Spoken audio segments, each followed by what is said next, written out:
All right, people. Boogie Reacts in the building. How y'all doing?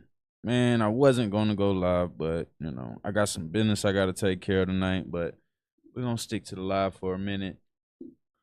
Pretty rough afternoon, but we back in effect, baby. Let's go. Let's go.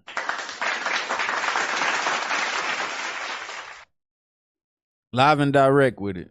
Boogie Reacts is in the building. All right, as you can see, man, we celebrating. We're not gonna do the full celebration per se.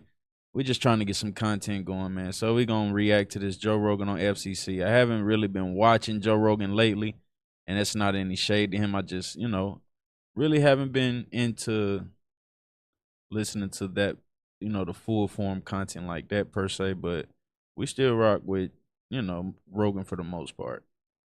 I do there's a few things I could definitely say about, how I feel about him and all that, but we just stick to it in this manner. All right. Woo. Okay, let me change this. I think that's the one that need to be changed back. I'm messing around over here. But once again, appreciate everybody that's been rocking with L Boogie Reacts, man. Y'all have been showing up, showing out for your boy. Straight up. We definitely, truly, really appreciate it, man. It's been well received. We'll continue to do what we have to do to provide entertainment, to provide content, and just, go about it that way, man. Straight up. So I wanna see which one I'm gonna get into first. I think I'm gonna just go ahead and stick with the Diddy part. We'll react to the sentencing, and then we'll go into the Joe Rogan part and some other things. And then after that, then we'll keep it moving. All right. So with Diddy, I've heard it's come across that there's been a sentencing for him. So we're gonna look into that. We're gonna react to Diddy being sentenced. Do people, choose to say free Diddy, or how do they feel about Diddy? We gonna, we got a goal down here set because we are monetized now. I appreciate everybody that's gonna help get to this monetization. We got the subs. We're on the road to 2,000 subs now, so make sure you sub up to the channel if you haven't already. Let's go, man. Let me see this or that one. Hold on.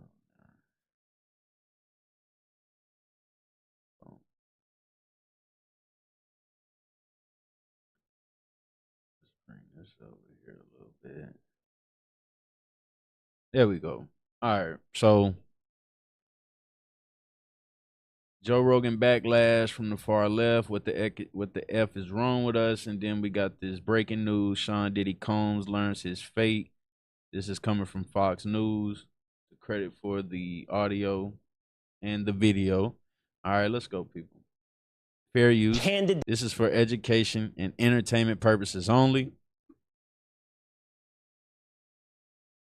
Got to make sure, you give a disclaimer whenever you're reacting to content, to protect yourself, man. All right, let's go. Down a sentence in the high-profile Sean Diddy Combs. A federal judge handed down a sentence in the high-profile Sean Diddy Combs trial. The rapper was convicted on federal prostitution charges back in July. Let's go right now to Fox News national correspondent CB Cotton outside of the courthouse. CB? Hey, Will, yeah, the judge moments ago sentencing Sean Diddy Combs to 4 years behind bars, telling the court he took into consideration that Diddy was self-made, someone who lifted up others, supported his family. He noted that Diddy did a lot of this while even battling addiction, but he said he had to consider all of the rapper's history. And he said that, specifically, he said, quote, a history of good works can't I heard Young Thug say free Diddy, man. He said free Diddy. He said that's the big homie. How y'all feel about that, man? Oh, yeah, and make sure y'all get your memberships, too, man. We got memberships popping. Make sure you sub up, get the memberships, hit the super chat. We got all of the stuff, we monetize over here now, man. So let's keep it going. away the record. He pointed out that two of Diddy's accusers and former girlfriends, Cassie Ventura and a woman who testified under the pseudonym Jane, he talked about their testimony specifically. The judge pointing out that after Diddy publicly apologized for the leaked video of him assaulting Cassie, that Diddy assaulted his current girlfriend, Jane. And this sentence handed down 4 years behind bars for Sean Diddy Combs. It comes after Diddy pleaded for mercy, stood up and addressed the judge inside the courtroom in a shaken voice. He apologized to Cassie Ventura. He apologized to that former girlfriend, again known as Jane, and he said he was sorry to all other victims of domestic violence. Diddy called his own behavior disgusting, shameful, and sick, and he said it cost him his career, his reputation, and his family. He also then turned in the courtroom to his children and apologized for letting them down, saying that he had not been the father they deserved. And he really, from all of the stuff that was coming down whenever Diddy was initially charged, you know, even when they went and raided his homes and everything like that, it sounded like it would have been a way bigger situation, like a way much broad topic of a whole lot of different crimes to come down. But what I will say is I'm not surprised. I'm truly not surprised when it come to Diddy being sentenced to 4 years. I'm not surprised by that sentencing. There was another content creator. He was, you know, speculating more years for the guy, but the way I look at Diddy is that he's a part of that elite, you know, system, and they're not going to hold him accountable like that. You know, of course, this has shown humiliation. His name has been dragged through the mud at this point, and this is all alleged. This is all speculation. This is my opinion. I'm not saying nothing is factual over here. What I'm saying is that Diddy, of course, wasn't going to be held accountable for all of the other things that were brought up, but was never brought up, but never held up against him in a court of law. All right. So the things that were being projected on him, and all of the alleged, all the allegations that people was pouring down the pipeline about Diddy, none of that stuff came to the forefront. Okay. The only thing we see this man being held accountable for is, I think they said, the 2 counts of prostitution. If I'm not mistaken, that's what Diddy was held up for, what he'll be being sentenced for, the 4 years and 2 months. So that has came out. Let's keep going, man. Pleaded with the judge to give him another chance. But again, ultimately, Will, we now know that the disgraced media mogul, who was once at the height of the music industry, has now been sentenced to 4 years behind bars. The judge said that any of Diddy's past good works could not overstate the record in this case. The witness testimony from women who said they had to endure years of physical and emotional abuse at the hands of the rapper. Will, I want to send it back over to you. Quick follow-up, CB. The prosecution was looking for anywhere around 11 years, and the defense team for Diddy was looking for something like 14 months. As you mentioned, it came back at 4 years. Was there any visible reaction by Combs in the courtroom when he was handed down that sentence? Right now, I'm still waiting to get some more details about the reaction that we saw from both sides inside the courtroom. But, Will, I do want to point out that the judge said that the requests being made on both ends, he said they were not reasonable requests. And I think that determination on his part ultimately led him to hand down that sentence. I'm looking at my producer, who's about to hand me a note in a matter of moments. But right now, we know this sentence has just been handed down from the judge. 4 years behind bars. Like you mentioned, defense attorneys wanted a 14-month sentence, saying that the time Diddy has already spent behind bars was adequate punishment, arguing today that Diddy's businesses and reputation have already been destroyed. Prosecutors, on the other hand, said Diddy was not sorry and that his apology was phony. And I think that was the goal, right? To destroy this mogul's reputation. Make sure y'all hitting the like button, man. Make sure y'all hitting the like button. We got 300 people in here watching, man. Let's get 150 likes, all right? Let's go. Yeah, so in this situation, man, I think Diddy definitely got off in a situation like this. That's my opinion once again. I don't think he was held accountable for all of the, the things that have been alleged about him. But that's just my opinion. Who am I to judge on this situation? I'm not in a court of law. This is just me making, content. And then on top of that, man, even with the FCC regulations and all that, how do people really feel about people like me being up here talking, having a microphone and a camera and being able to express myself? How do people really feel about that? Let's keep going. Now, on top of that, yeah, with Diddy, when they come to Diddy, man, shit, take them 4 years and them 2 months and learn from it, But on top of that, it just seems like you were being, someone brought it to the forefront for everyone else to feel how they feel about you now at this moment. They definitely ran the man's name through the mud, dragged it. Am I going to say it's justified with the years and all of the speculations, all of that stuff? Like I said, who am I to say that shit? All I can say is, hey, tighten the fuck up. At this point, it's just time to tighten up, bro, and keep going. Because you can always change who you are. You don't always have to be that person that they're alleging you to be. You don't have to be that person. Be who you can truly be, Try to get as close to being a pure being as possible. That's my opinion on it. And there's so much stuff to talk about out here, but let's keep going. That there was some serious harm done to the victims of this case. Like you said, they wanted a sentence of at least 11 years. Ultimately, we know a sentence has now been shared with the court of 4 years behind bars for Sean Diddy Combs. Hey, Sean Hannity here. Hey, let's do a segue into this government shutdown too. I want to get a little bit more information on this, and in the near future, I want to have someone on my platform to talk about some things going on in America, and they were pretty well versed when I spoke to them about it. So I want to host someone on my platform in regards to information like this. But let's check in on this government shutdown stuff. So as promised, joining me now, California Democrat Congressman Ro Khanna joins me now. Congressman Khanna, thank you very much. Good to have you with us. Your take on where this battle stands right now, and do you see light at the end of the tunnel? Martha, there's one point worth emphasizing, and that is that the Republicans have the White House. The Republicans have the majority in the Senate, and the Republicans have the majority in the House of Representatives. They could pass whatever they wanted. They made an exception to pass Trump's appointees. Well, no, they made an exception to pass Trump's appointees with a 50-plus vote. They made exceptions to pass judges with 50-plus votes. No one believes that the Democrats have enough power in Washington. When it comes to a budgetary issue, that's just a congressional rule. Well, no, that's a norm that they could easily break. I mean, I called for that when we were in power, when Democrats had the House, the Senate, and the presidency. I said we should just be passing things on 51 votes. And they have done that.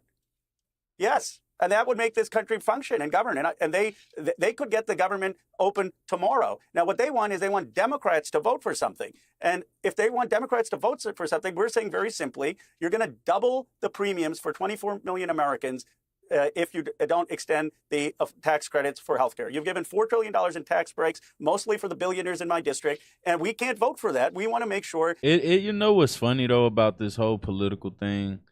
I remember the uproar in regards to,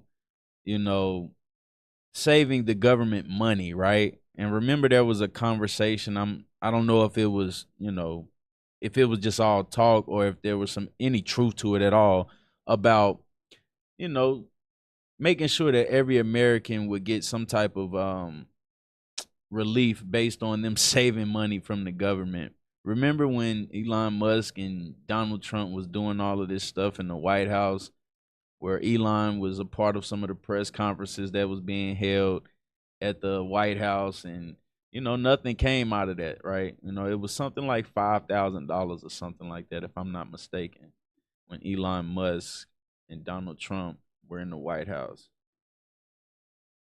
Donald Trump, $5,000. Like, we be talking about all of this, this relief and stuff. And that was early in the year. That was right after Trump was accepted, They were showing literally all of the money they were saving, $2 trillion in spending cuts is achieved by next year. Supporters of the idea say that about 1/5 of those funds could be distributed to tax-paying households in checks of about $5,000. So like, what happened to that situation? Not asking for a handout because of course we're tax-paying citizens, but why was that even a conversation if that was the case? That a family of four who's making $100,000, their premium doesn't go up from $1,000 to $8,000. That's what we're here for. So, but the question is, in the past you've passed this CR, and I understand that these Obamacare extensions are going to run out at the end of the year, and that's why this issue is in front of everyone at this time. But what you're hearing from Senator Thune is let's pass the funding of the government so we can reopen everything, and then let's have some, firm commitments. Let's sub up to the channel. We got 300 people watching. Issue. Because obviously, if that many people lose access to some of their health care, it's going to reflect on both parties, right? Sounds like they want people to lose their health care, and and of course we're relying on Western civilization medicine or whatever. But maybe we need to find alternative ways, to start working on ourselves as human beings in the West. Because a lot of things that be coming down the pipeline when it comes to healthcare in America, it always just seems like a runaway train. You know what I mean? Like, it just doesn't never seem accurate when we talk about health experiences in America. But my sense to Senator Thune is you have the votes. You pass it. But if you want Democratic votes... Only if they abandon the filibuster. Maybe you would... it sounds like that's what you're hoping for. Abandoned... Yes, and they have abandoned the filibuster to confirm Trump's appointees. They have abandoned the filibusters to confirm Trump's judges. So why can't they abandon the filibuster to pass a budget?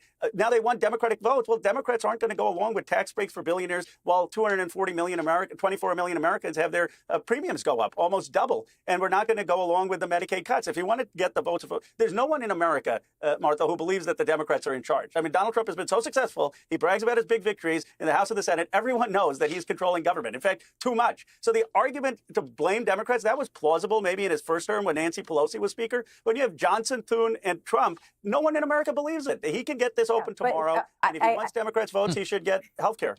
Well, and you guys could get it back open tomorrow, too. If you just stuck with the CR the way that it was, Republicans haven't added anything to this. You guys have added 5 or 6 provisions to it that roll back a lot of what was achieved for them on their side in the big, beautiful bill. So, it is complicated on both sides. And either side could reopen the government by agreeing to stick with the CR as written and then move on to these other issues. Real quick. But Martha, we're not in charge. We don't have the majority leader, the speaker, or the presidency, and all we're asking for is for Americans' health care. All we're saying is... Well, then all you need is a handful of Democrat senators to vote for the bill, and then you can get the government back open. She seems very aggressive when the guy's speaking. But yeah, man, that's the weirdest thing about, listening to something about politics and the news media. It seems as if we're not in the knowing, right? Like, she's asking questions. She sounds frustrated about what's going on with the government shutdown. And, it just never seems like we're in the knowing about these things, people. Now, also this, I seen this clip right here, and This just lets you know there's some weird shit going on in America when it comes to our citizenship and free speech and things of that nature. Because we have Putin saying something about a Charlie Kirk assassination. Let's pull this up. And I just saw this, too, so we're going to react coming to this from Vladimir Putin this hour. A lot to say. He waited on long-range missiles, whether or not we're going to give targets to Ukraine for long-range missile sites that would be struck within Russia, potentially. He talked about Finland and Sweden. He talked about whether or not cutting off energy sources from Russia and sanctioning countries that buy energy from Russia. He says, it doesn't matter. We will have all the energy we need. We can get around that. He even mentioned the assassination of Charlie Kirk. He called it disgusting. Also, he made new comments about his summit with President Trump in Alaska, saying that he is ready to keep talking about the war in Ukraine. President Trump and I barely discussed any issues there, even on the bilateral agenda. We only discussed the possibilities and ways to resolve the Ukrainian crisis. Overall, that's already a good thing. In my opinion, President Trump, I've known him for a long time, likes to shock a little. We all see it, the whole world sees it. But he's basically the kind of person who listens. Oddly enough, he listens, hears, and reacts. So interesting. And obviously, he's very aware that the audience there is President Trump and the American people. John Roberts of America Reports and former White House reporter, longtime White House reporter, joins us with his thoughts on this, having covered this conflict for a long time. John, there's a lot coming here. He just moments ago he stopped speaking at this economic summit in Sochi, but pretty much everything he has said has been a headline crossing on our urgent wires. What's your takeaway so far, John? I thought it was interesting, sort of the dichotomy between the way he sees Europe and the way he sees the United States. He believes that Europe is escalating the Ukraine conflict. He even went so far as to say that that European trainers or instructors are actively participating in combat operations. He said it's folly, it's ridiculous to think that Russia is going to attack NATO, so why is there this NATO buildup? So he sees Europe as a potential adversary for Russia, and he said we're monitoring this threat, and if need be, we will counter that threat, and we'll do it in a way that will be very vigorous and substantial. But then on the other hand, he talks about President Trump saying that there's not any hypocrisy in what Trump says, suggesting that there is in what Europe is saying, said that he speaks very directly, communicates his interests and desires directly with no hypocrisy. He also said, and I think this is a big headline. Who gets to decide war, man? Why do these people get to decide war? Why do they get to decide, you know, the outcome of situations like this? And a lot of us, I mean, all of us, I've never had a hand in, you know, talking about shit like this amongst the government. You know, they talk about war and his intention to restore full-fledged relations with the United States. So it sounds like at some point he wants to make nice with President Trump, though President Trump is incredibly frustrated with him because he goes on the phone, Martha, and he talks with Vladimir Putin about ways to end the Ukraine war. He told me in a private session with me, he says, you know, on the phone, Putin says the right thing, and then he turns around and he does something completely opposite. So I think that Putin probably knows that President Trump is very frustrated with him and would like to maintain that relationship with the United States. But the best way to do that, according to President Trump, end the war in Ukraine and do it soon. So, John, one of the things that he is very forceful on this is the issue of Tomahawk missiles. And President Zelensky, for some time, has requested the ability to use long-range missiles that would hit as far as Moscow. And he even said recently that, you know, we may not even have to use them, but we just have to have them in order to get to a position of leverage in this war with Russia. And Putin spoke about Tomahawk missiles. He said that would be an escalation. That would be essentially a game changer in all of this. President Trump has always, up until this point, said no to the long-range missiles on the weapons list that has been requested. Bear with me here while I play this piece of the interview, because I asked Vice President Vance about this last week on Sunday, and then I want to get your thoughts on this, John. But would you be okay with them having Tomahawk missiles and the threat that that would pose and the possible escalation it would pose? Because there was a time when you were very much in favor of, you know, backing away. The picture that they had showing J.D. Vance with a one second. Hold on. No, hold on. I'm doing something, baby. I'm sorry, y'all. Give me a second, okay? But I'm not paying for it. You know I already said that. Sorry about that, y'all. Let's keep going. From this situation in terms of our... Well, they were showing J.D. Vance in a wig, and I think that it has something to do with the simple fact that I forgot what the conversation was about. Sorry, that threw my train of thought off for a second. I think it was something about him wearing a wig and taking sides, but I have to find it. My bad. Support of Ukraine. Let's keep going. It's something the president's going to make the final determination on. What the president is going to do is what's in the best interest of the United States of America. That's the driving light between his foreign policy decisions, between his defense policy decisions, and that will be the same heuristic that we apply to how we answer this question about Tomahawks. I'll let the president speak to it, but I know that we're having conversations this very minute about that issue. And John, Reuters is reporting that, let me get to the headline here, U.S. to give Ukraine intelligence on long-range energy targets in Russia. Your thoughts, John? You know, it could be a lot of saber rattling. I think that actually giving Ukraine Tomahawk missiles would be an escalatory game changer. Remember that the United States first provided Ukraine with the HIMARS missiles, which only went a small number of miles. And then there was pressure to give them the ATACMS missiles, which the United States then did, which will go to a range of about 180, 200 miles.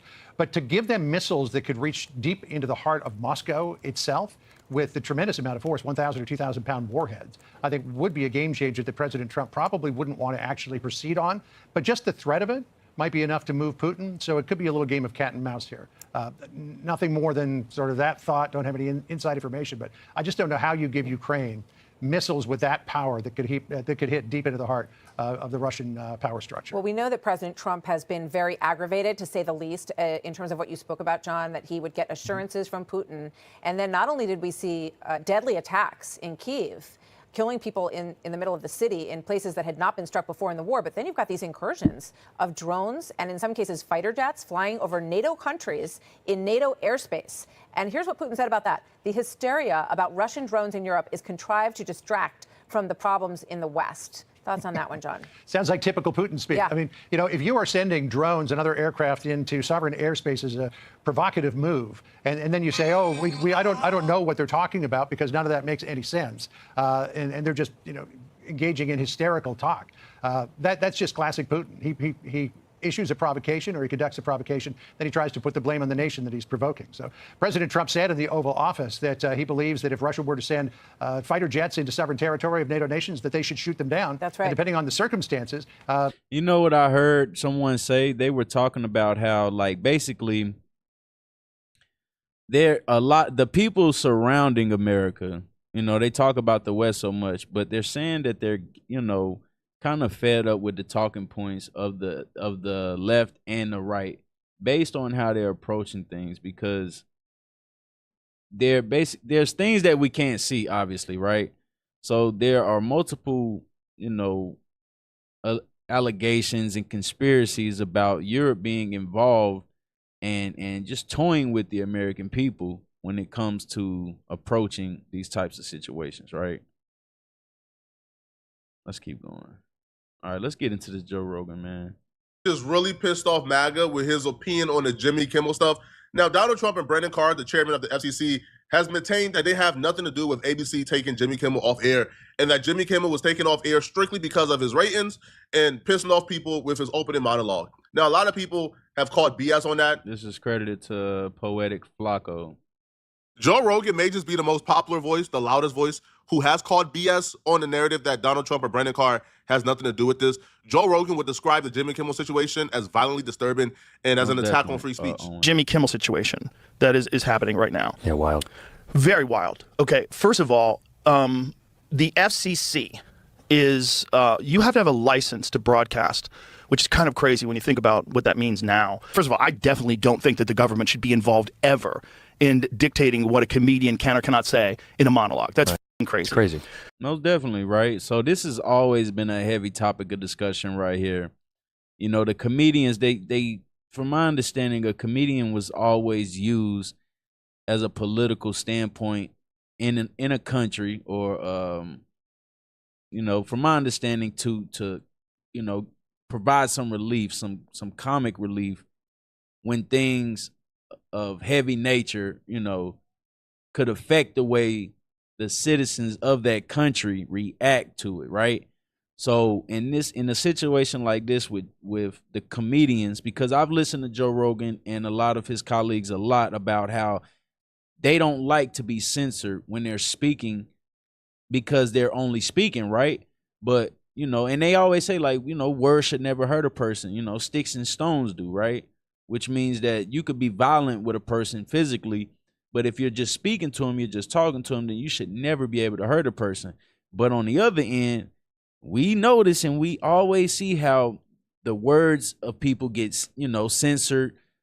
The left was censoring people from talking about viruses, allegedly, all types of sorts of stuff like that, right? So when you hear the comedians who make very well on how they, you know, on their stand-up, and they could be speaking truth, it can't always just be comic, you know, comedic, then they get censored, basically, right? So what he's referring to is the FCC putting regulations on a guy like Jimmy Kimmel, who's labeled a comedian for a late night show. And they were basically saying, like, hey, this guy wasn't censored or taken off of the air because of his remarks. He was taken off of the air because of his ratings. All right. Playboy J, appreciate you subbing up to the channel. Let's get the subs up, man, and let's get the we got a goal right now. We've said, like, let's get more interactive with the channel, man. Straight up, let's go. And we also offering memberships right now, but it's all good. Let's keep going.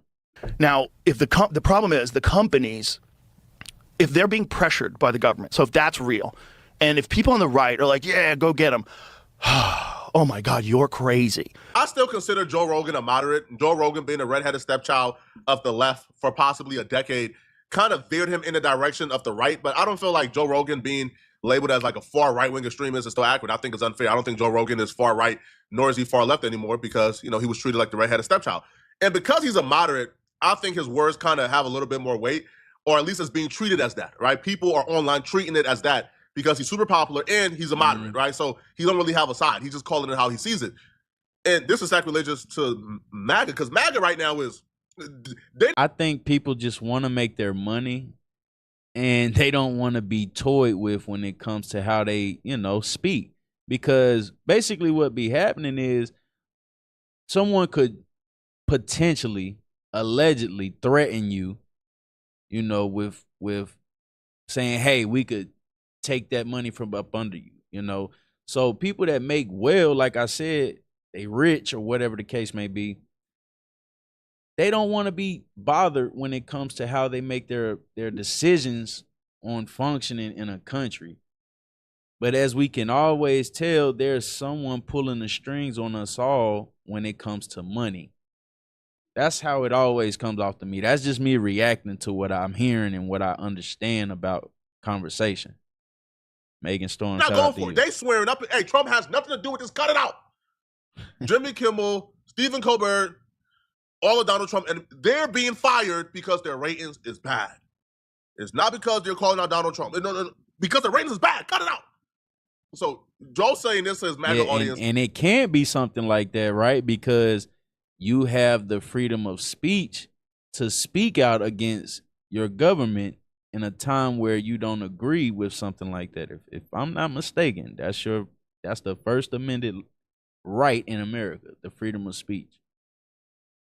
Was not received well at all. You're crazy for supporting this because this will be used on you. You don't think that the globalist lizard people who run the world are sitting here going, great, what do we got, 3 years? We'll wait this out. Yeah, let them say the government should be involved in censoring people's speech. That already happened. We've seen the email from Twitter where the Biden administration was asking Twitter to delete Twitter accounts of miscellaneous influencers because they didn't like what they were saying or tweeting, right? Called it misinformation, and it was able to get those accounts deleted under the guise of misinformation. They were able to call people to be shadow banned.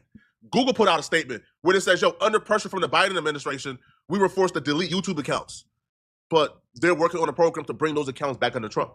So if the fear is, hey, bruh, when the Dems get in power, they're going to do it to you guys, the Dems have already done it. Now, what I would say, though, is this right here happening now, here's why I don't like it, right? Now, Trump has said he has nothing to do with it, okay? But in the case that Trump did have something to do with this, I don't like this because our principles shouldn't be guided by a side, right? If conservatives were upset that the Biden administration was doing this, then they should be upset at the possibility, if Trump has something to do with this, they should be upset that Trump has something to do with this if it turns out to be true. But the people who are taking the position of, hey, if Trump did have something to do with this, I don't care because Biden did it too, I feel like you're wrong, right?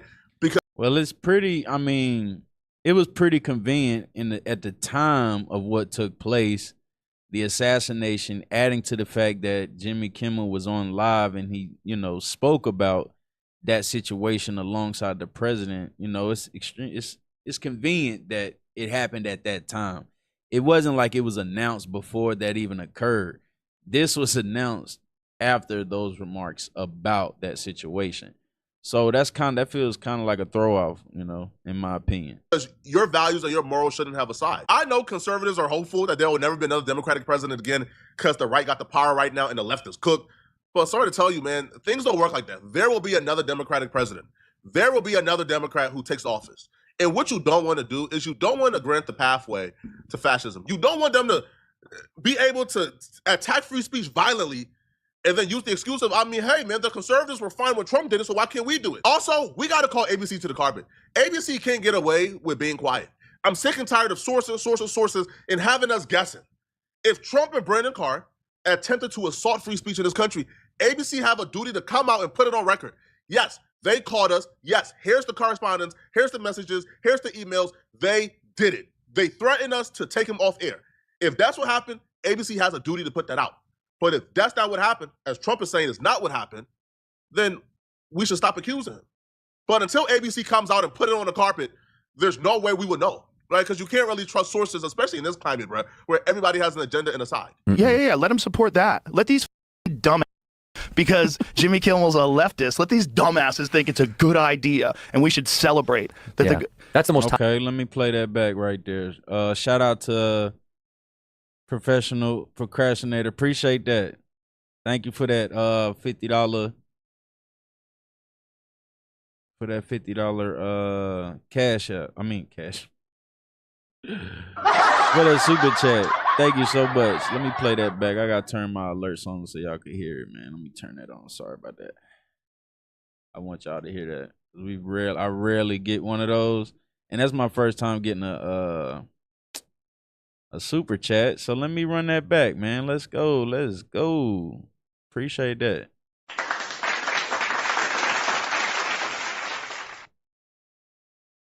For the $50 bomb.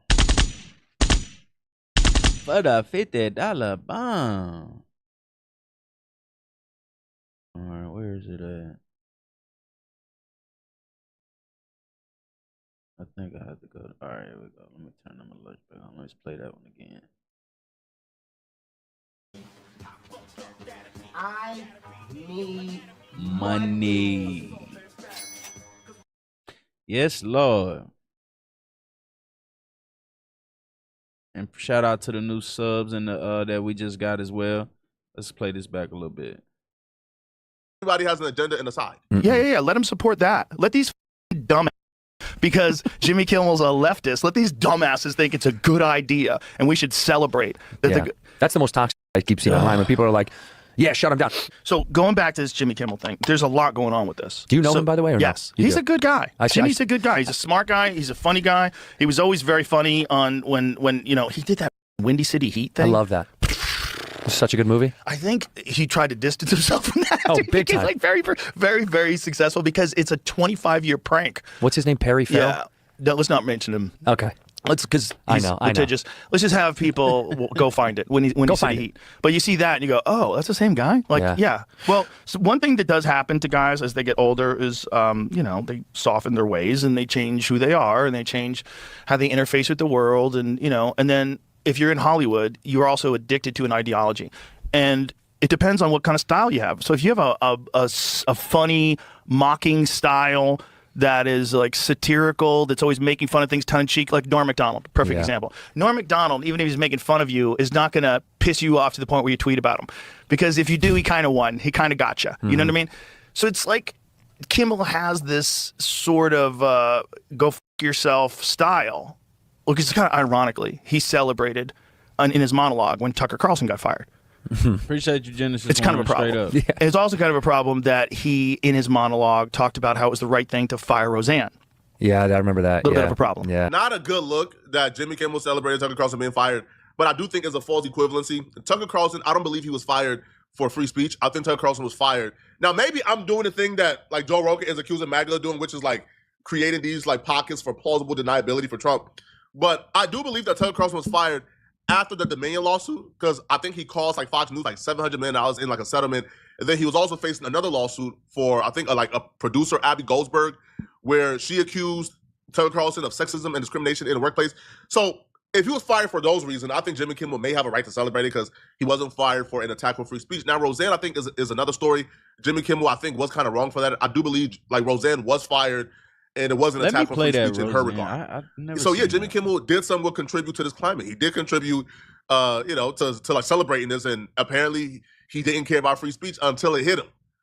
But that still don't mean you should celebrate Jimmy Kimmel being fired, because just like how Jimmy Kimmel looked foolish, you'll look foolish when it's turned on you and it's your turn to get fired for speaking about things that you believe in. A little bit of a problem. Also a problem that he thought he made a joke about the unvaccinated people shouldn't get hospital care if there's people who are vaccinated that need that room. I think the joke was, vaccinated person who's had a heart attack, come right in here, sir. Unvaxxed person who gobbled horse goo, rest in peace, Wheezy. Like, that was the joke. Like, I'm unvaccinated. And I was like, that's kind of a f***ed up joke, but I'm not mad at him. No, it's a joke. It's just a joke. It's a joke. But it's like, those things weren't a problem. But this one thing where he said it was a low point. What did he say? I want to be real clear. Let's like pull up his actual quote, because what he said was not bad. It wasn't accurate though, but it wasn't bad. He was just trying to set up this joke of Trump, which was good. It was a great joke. It was very funny. But the setup was a little wonky. The joke was good, man. I'm sorry. The joke was good, and it had nothing to do with the passing of a citizen of America. That had nothing to do with Charlie Kirk. That had everything to do with Donald Trump. Okay?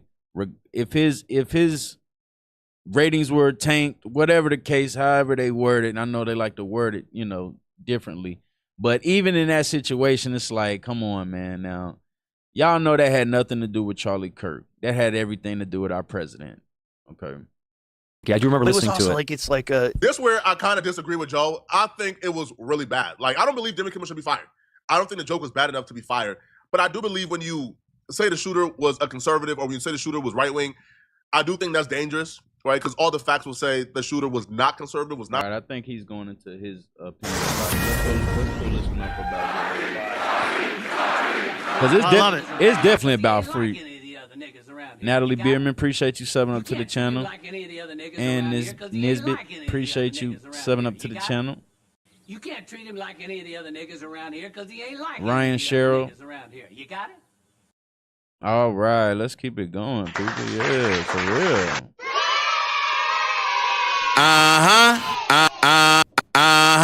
Yes, Lord. So they had a packed house in northern Utah last night. See, there's a big ass uproar about this Charlie Kirk thing, man. It's overwhelming at this point now. For real. It's done popped all the way off. You know what I mean? Let's keep going. Turning Point USA, returning to that state for the first event since the assassination of Charlie Kirk. Long lines stretching outside before the doors even opened. Security was super tight. Thousands packed the Utah State University Stadium. TPA USA contributor Alex Clark, speaking on the reach of Charlie's legacy. This is the biggest crowd Turning Point USA has ever pulled on a tour. We are witnessing the most powerful conservative youth movement in the history of America. I love you too.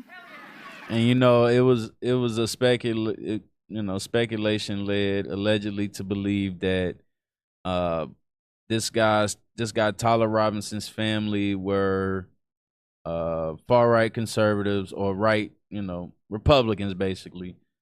So he grew up conservative. They're also saying that, Tyler Robinson had nothing to do with this. His family has came out and said they don't believe his sons did it. Even after all of the weird text messages we saw and everything like that, like it's looking crazy. But as you can see, the result of what's going on right now when it comes to Charlie Kirk, I mean, doesn't it make sense, We're a family, aren't we? I'm not here to eulogize Charlie Kirk. I am here to pass the torch on to every single one of you. Tonight, each of us certainly feels the weight of this loss. But what we don't do, what we refuse to do, is bow to despair. Charlie Kirk did not spend his too short 31 years on this earth building a global movement so that it could all fall apart and we could cry over its ashes. He was building something that would outlast him. Jason Chaffetz was there last night. He was on the panel. We'll get his observations in a moment. But first, the reporting. Spanish Fork, Utah, and Matt Finn is there. Hey, Matt, good morning. Hi, Bill. Charlie Kirk was assassinated here in Utah 3 weeks ago today, and shortly after, his widow said that Charlie's signature speech and debate would not stop on campuses, and last night, Turning Point's tour returned to Utah for the first time. That's a big motherfucker right there. Thousands of people lined up hours before the event began inside the arena at Utah State University, about 2 hours north of where Charlie was shot. Attendees were greeted by heightened security. Everyone went through metal detectors. Charlie Kirk was supposed to be there last night for this stop of his American Comeback Tour that was planned months ago, which is now called This is the Turning Point Tour. Now, some of his supporters say Charlie's death only expanded his reach, and they're happy. Turning Point is proceeding with campus events. I just want to continue to learn and grow my knowledge. I think that's what Charlie Kirk stood best for, was his ability to learn. I was hoping that, for people that are kind of up in the air right now, not really sure what to believe in life, they'll understand a greater purpose of why they're here. Understand that it's not really just about one side or the other side, but it's about God. That's really what makes life important, is following him. Now carrying on with Charlie's signature campus debate, a panel of guests, including Utah's Republican Governor Spencer Cox, interacted with the audience and took questions. Governor Cox touched on people like Charlie's shooter who apparently justified extreme violence based just off speech. Because someone said something that you don't like, that's violence towards me, which then justifies me being violent towards this person for speaking. And that's exactly what happened in this case. And that is a destructive mind violence. Oh, let me give a shout out to the memberships that were purchased today as well. Appreciate that was Earth Day, Venus Catch 22, LKZ, and then shout out also to Cutting Edge, man. Shout out to the 3 memberships that we got today. Let's keep going. In our society today.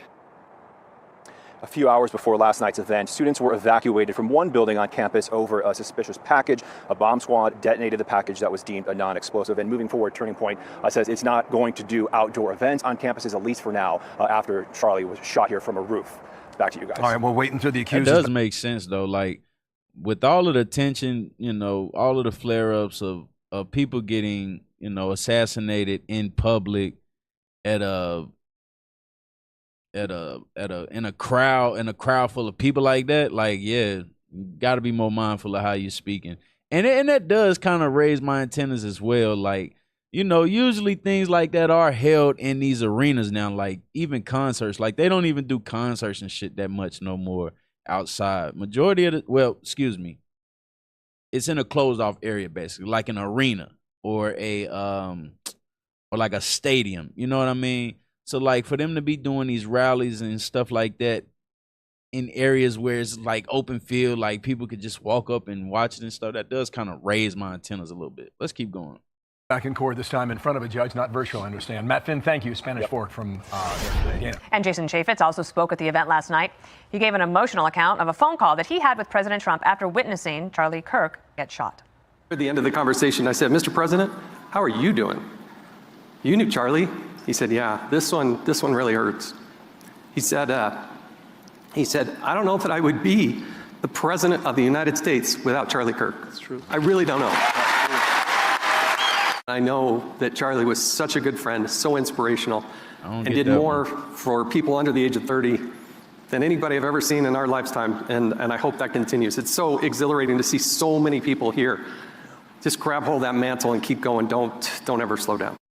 And the Fox News contributor joins us now, Jason Chaffetz. We're 3 weeks from that day, and I'm wondering, since you were there, you witnessed it, you were with your family, and having that chance to be with the crowd last night, nearly 6,000 in attendance last night, according to Andrew Colbert. He put that on X last night, saying that it was like the biggest event. The lines were forming hours before.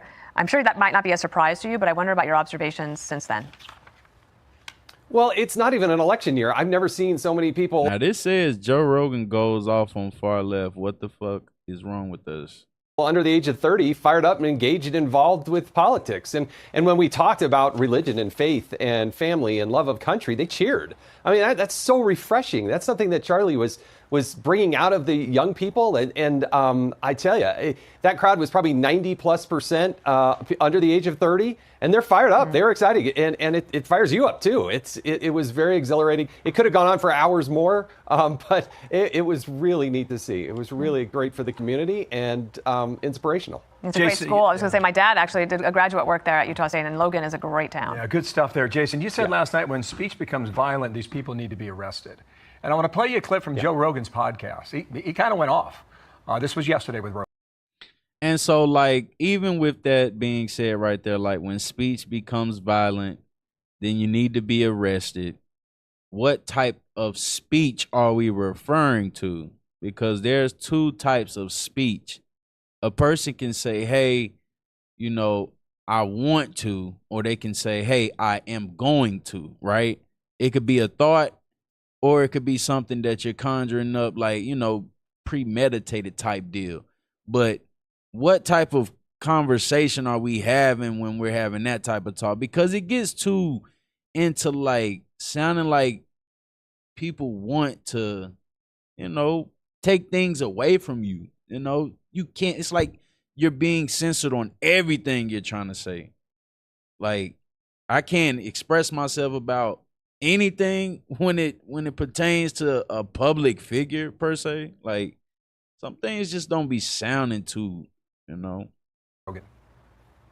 The fact that people were cheering when he died, normal people, housewives, moms, like people working at banks, people working at various industries, celebrating a man getting shot in front of his kids. Yeah, that's in front of the whole world. That's evil. Let's get the likes up. With us? Let's get 100 damn likes, man. We got 500 people watching, man. Let's get 100 likes, yo. We need 33 likes. Let's get 33 likes, people. Come on now. Let's go. And I was like, hey, as a collectively, as a society, this is not right. They just got shot in front of the whole world. It's not a thing to celebrate ever. So you said they need to be detained. Some of them need to be incarcerated when the speech becomes violent. It's free, Did you people. find Hit the like that those button. in attendance last night felt like Joe Rogan felt, or were they talking about it that way? Yeah, I think if Joe Rogan had said that right there in front of the whole world, it's not a thing to celebrate ever. So you said they need to be detained. Some of them need to be incarcerated when the speech becomes violent. Did you find that those in attendance last night felt like Joe Rogan felt, or were they talking about it that way?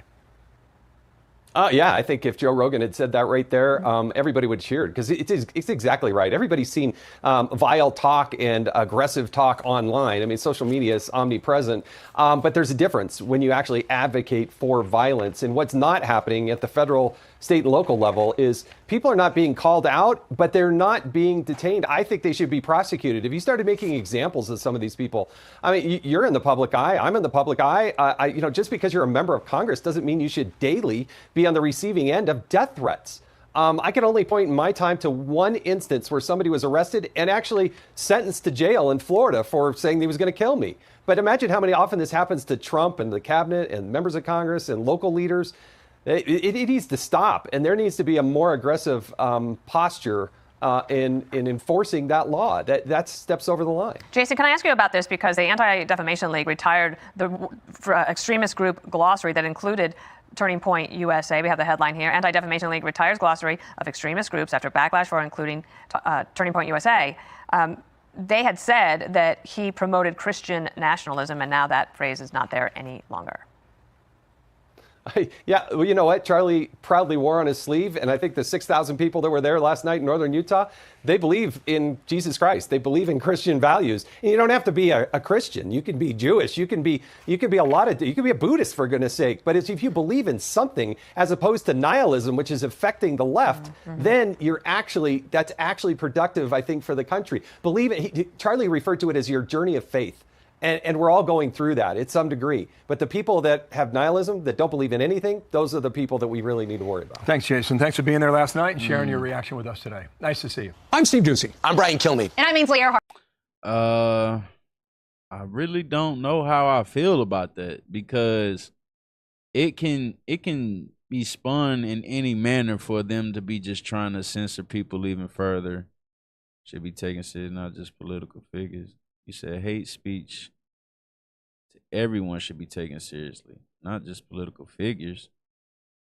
Most definitely, yeah. I mean, but like, I get where he's saying, like, hey, we can't see those things where, like, in your small city or your big city or whatever, we can't see those people. Aren't always on display. Of course, you can make a report about it but in a situation where like what? That's why I say, what type of speech? Okay, because now it's starting to sound like more laws are being implemented for the way people are speaking. Okay, I don't agree with anyone celebrating someone's passing. I also don't see where they're saying that they wanted to do it themselves, if that makes sense. All right, I don't. Maybe I'm confused about that. Like it's kind of comes off in two different manners. Okay. I'm trying to understand the complete, because I have seen stuff about technology. Let's see here.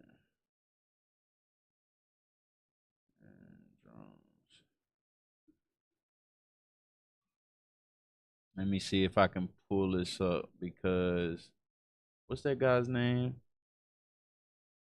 Like, they're basically trying to censor people speaking completely. Social media. Like, a person like me wouldn't even have a voice no more, you know?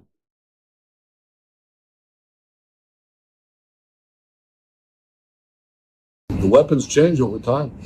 You can't fight today with swords. That doesn't work very well. But we have to fight with the weapons that apply to the battlefields in which we're engaged. And the most important ones are on social media. And the most important purchase that is going on right now is class. And the most important ones are on social media. And the most important purchase that is going on right now is class. TikTok, number one. And I hope it goes through, because it can be consequential. Yeah. The weapons change over time. So you can't fight today with swords. That doesn't work. I'm gonna run this one but we have to fight with the weapons that. Okay, let's roll this one again. Because now what's starting to look like, you know, people just wanting more laws and things, you know, to protect everyone, of course, is starting to spin off into other people getting involved. You have multiple countries now talking about this situation with Charlie Kirk, right? Adding to the fact that somebody tagged Brandon Tatum, Officer Brandon Tatum. On January 19, 2025, TikTok was suspended in the United States. And the reason why that is because the American government was concerned that TikTok, aka ByteDance, a Chinese conglomerate, had so much access or too much access to American users. And so this bothered many people, especially. So it's starting to sound like they just want access to how we're thinking, allegedly. You know, possibly, in my opinion. It don't sound like what people are saying, and where can they draw the line? On the right. Yeah. January 20th. You can't celebrate. You basically can't celebrate a person passing, you know, but people get away with it all the time in America, okay? Now, I'm from the black community. I'm from the black culture, hip-hop culture. They get away with it all the time, celebrating people's death, all right? So I'm not saying it's right, because I don't do that type of shit, remember? But it's starting to sound like they're picking and choosing their battles when it comes to who can say what, you know, about freedom of speech, you know, and regulating who can say it. We had Steve Harvey just talking about he was being regulated over at his talk show on the radio, okay? So it's not just a few people. This has to do with a lot more people. Donald Trump becomes the president officially. And one of the things that Donald Trump did was he basically removed or delayed the ban. And why was that? I'm a fan of TikTok. My kids like TikTok. Young people love TikTok. If we can keep it going, good. And we're going to watch the security concerns. And we have buyers, American buyers. We have American buyers.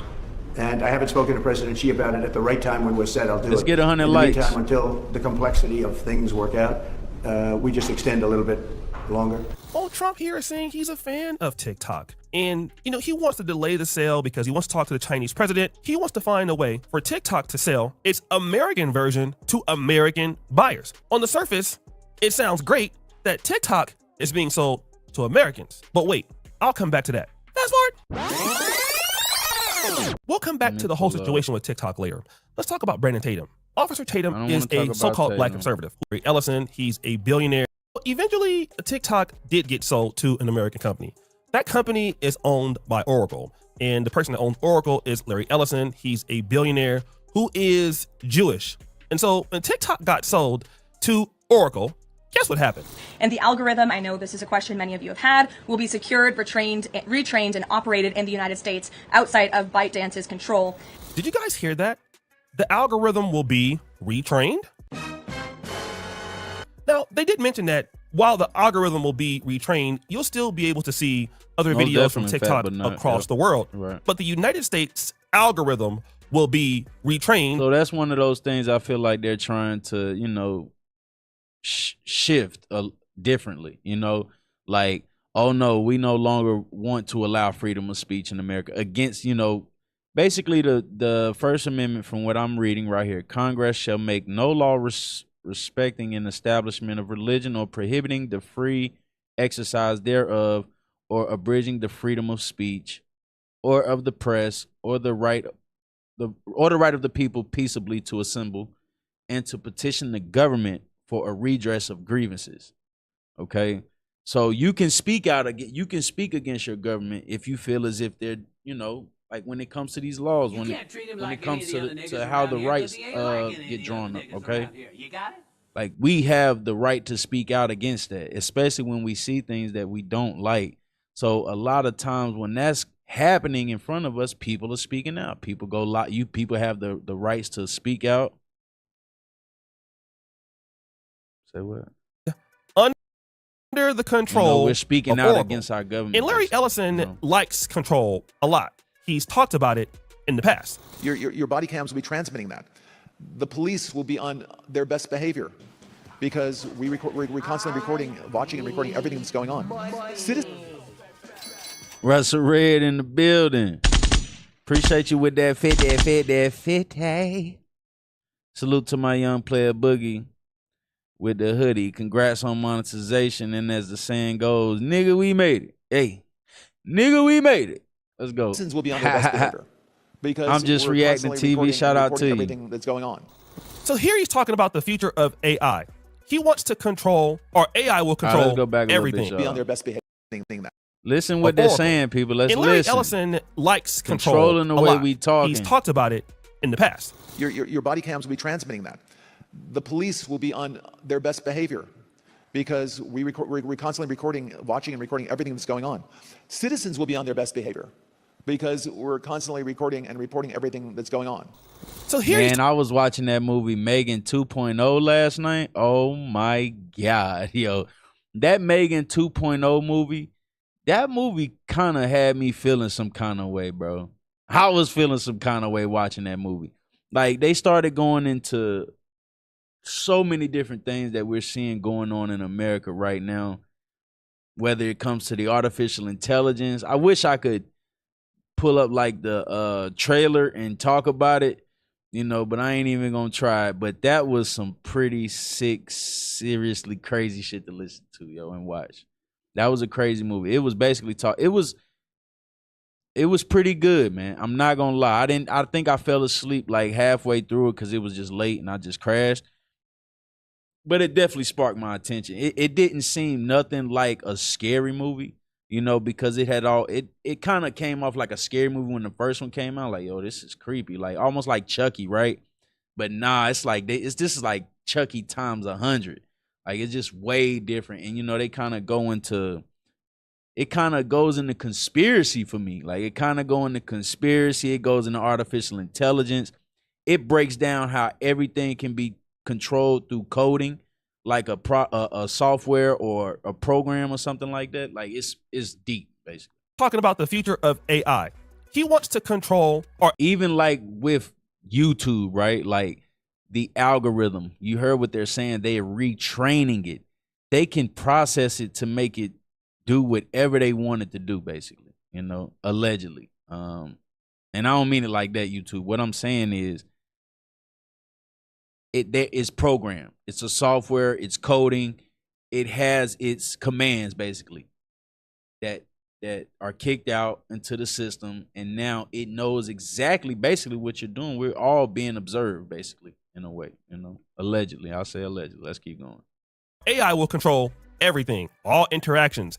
As you can hear it, it has nothing to do with us loving our country. We might just not like the way our country's being ran. Does that make sense? It has nothing to do with us loving our country. I love being in the state I'm in. I love interacting with people when there's genuine interaction, okay? But a lot of times things don't come off like that. And we know that. And that could go for any goddamn body. All right, let's keep going. We almost done. Benefit of this is, it's going to keep everybody honest. That's interesting. But wait a minute. Here's some Israel politicians talking about social media. The next thing we will do, is to put restriction on social media in a way that not allowed to make brutal propaganda in the social media. So those are Israel politicians talking about So basically, they don't want us to do propaganda, but they'll have the right to do propaganda. So they can do it. And it's been known that propaganda has been fed to us, even like with the Charlie Kirk situation. That was kind of propagandic, you know, propagandic, whichever way you want to put it. All right. That felt like that was put in front of us for a reason.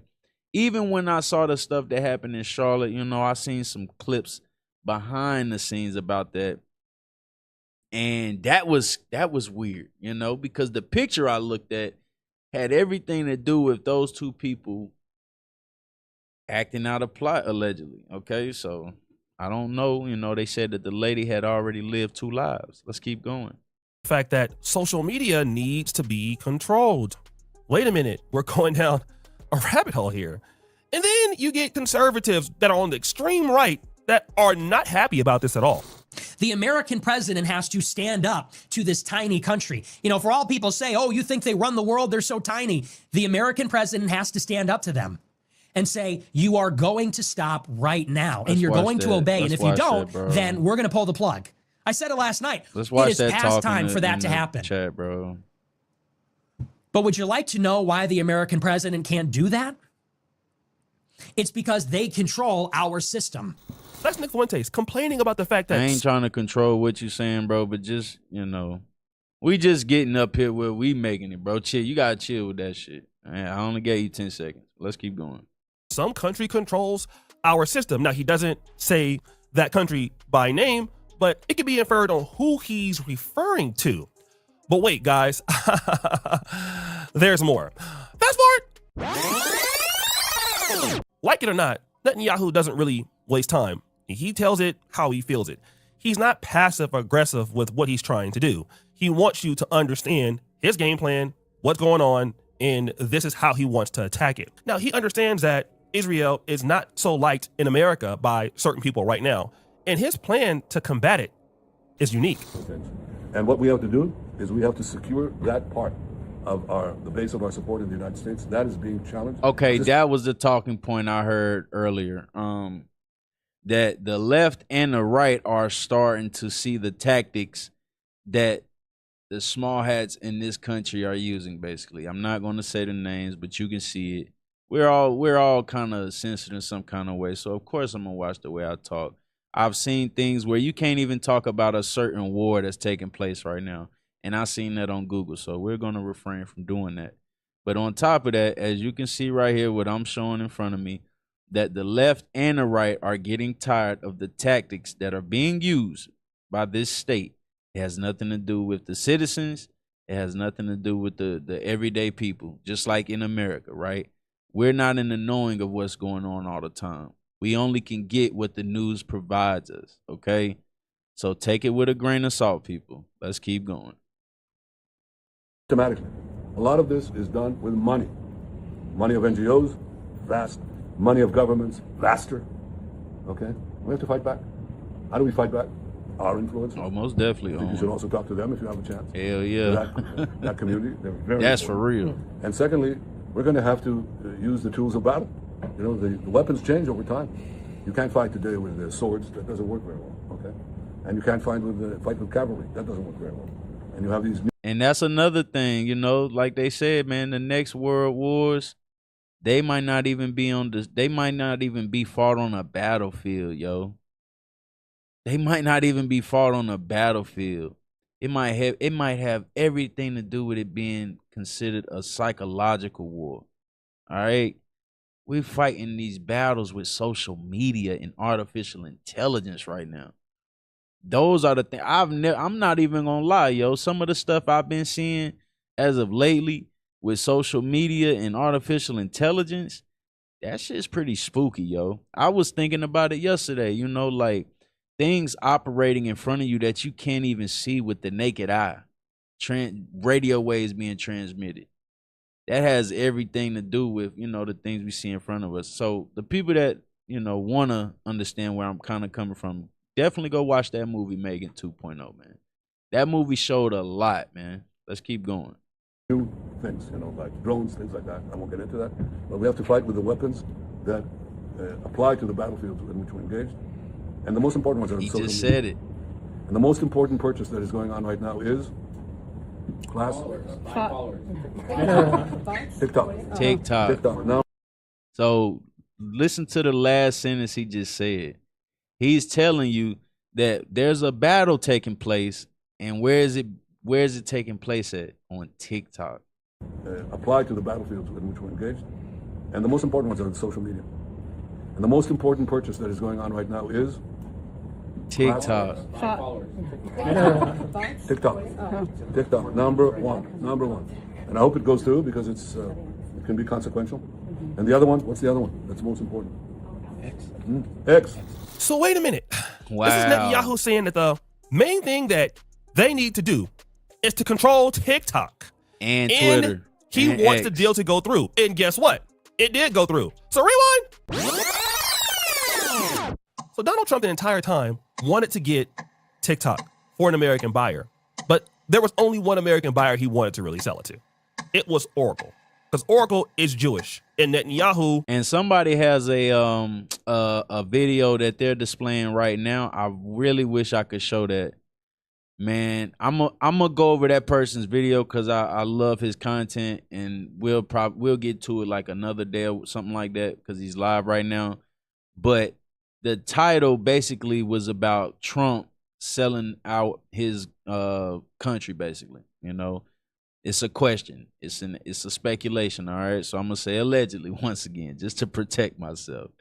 You know, but these companies being bought up by these corporations, and then the corporations are censoring how you react to the things that you see in front of you. So you can't say certain things because they got you by, you know, they got you by the balls basically at work. You can't say certain things or you will be reprimanded for those things. All right. Wants it to be owned by a Jewish person, which means that in theory, somebody could estimate or believe that TikTok's information or censorship will basically be on the behalf of Israel. That can be inferred because look at what Netanyahu just said.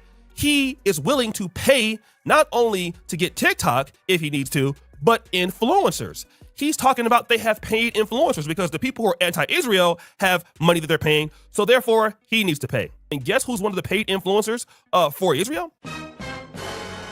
Now, let's talk about Brandon Tatum and his position on the black community. All right, I already went over this, and definitely the Officer Tatum also had a video where he was talking to Bibi Netanyahu or Netanyahu, however you say his last name. And so, like I said, we'll make another video about this where it's going into who's purchasing these social medias and how they're, you know, censoring the way people talk about certain topics, certain subjects, and, you know, things about our government or whatever. And I'm gonna definitely I'm gonna go ahead and get up out of here, man. I appreciate everybody tuning in. We got 240 people watching. Let's get 6 more likes to get up to 100 likes, man. I know y'all can do it. We got 278 viewers right now. Let's go ahead and get 6 more likes. And I'm gonna just say I did hit the goal. I think the goal was, you know, we definitely hit the goal. Shout out to Russell Red and definitely shout out to Genesis One. I really appreciate y'all, you know, hitting me with the super chats with the 50-50s. All right. So hug your loved ones. Let them know how much you love them, man, because tomorrow's never promised. And until next time, we up out of here, man. Salute to y'all. We gone.